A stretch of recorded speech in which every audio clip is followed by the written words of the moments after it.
Well, look at these cameras on the lakeshore from South Haven to Muskegon, even out towards Chicago. We're pretty much engulfed in clouds, and some on and off showers are really taking hold, especially north of the I-94 corridor, which is where we're seeing the heaviest of the rain. Really foggy in Chicago, too. The lowest of the cloud deck is right over the Chicago Metro right now, and that's where the local low pressure system is actually positioned. But right now, we're seeing the moderate rain pick up in intensity a little more here in Howard City, western Montcalm County, even headed up towards Greenville on M66, as well as areas like White Cloud, Newaygo, starting to see those yellows on the radar. That's where we see rainfall rates of upwards of 1 inch per hour. But Hastings, Middleville, up towards Caledonia, Alaska, we're seeing 2 to 3 inch rainfall rates per hour there. And look at how slow it's moving. This is an hour radar loop, so we're not seeing a lot of movement here on the rainfall. So moderate pockets going to lead some localized flooding. Headed towards Lansing right now is that leading edge of some heavier rain as well. Saugatuck Holland going to catch a brief dry pocket. Notice the moisture starting to pick up.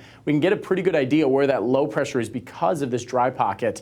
Normally the center of low pressure systems don't have a lot of moisture. So we're seeing that leading edge sweep off towards the I-69 corridor, but we are seeing this rain stay very, very still, going to start to wrap back around. So South Haven Holland definitely not done, but taking a little bit of a lull right now. Downtown Grand Rapids, overcast, gloomy. It looks like it's almost 8 p.m. out there with how dark it is, but temperatures on the cooler side from I-94 to the north. 63 in Hart, 65 in Grand Rapids compared to 73 right now in Kalamazoo.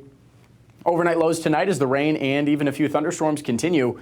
Upper 50s north of 96, low 60s I-96 to the south. Here's a look at temperature trend, though. It's the afternoon highs that really stay cooler than average. We may see 6 days in a row in the 70s, including Sunday and today, before we finally get an uptick and get some milder air here for the middle and end of the month of August.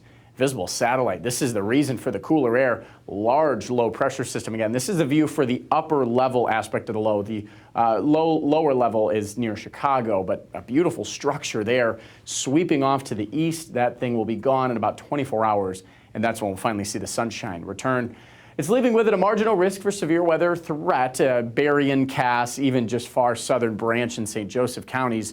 But we're not going to see much here. The greatest threat is well off to our south and east, where they do have that slight risk from northern Georgia all the way up into D.C. and the New Jersey area.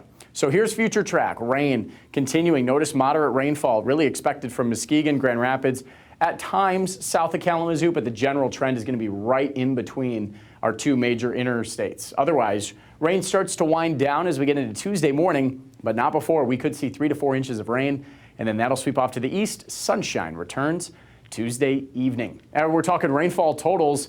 Last year, our heaviest rainfall was 1.85 inches, August 13th, so just a year ago yesterday. So far this year, our heaviest rainfall has been 1.68. That's in a calendar day, not just any individual system. But this system is forecasted to see 3 inches, and I think we may push 2 inches by the time we get to midnight tonight, making it the rainiest day of the last 2 calendar years. Thursday, we do have another chance for rain there as well. Kind of reinforces the 70s, and then we get that uptick of warmth. Humidity will build a little as well, but it looks like a nice summer week.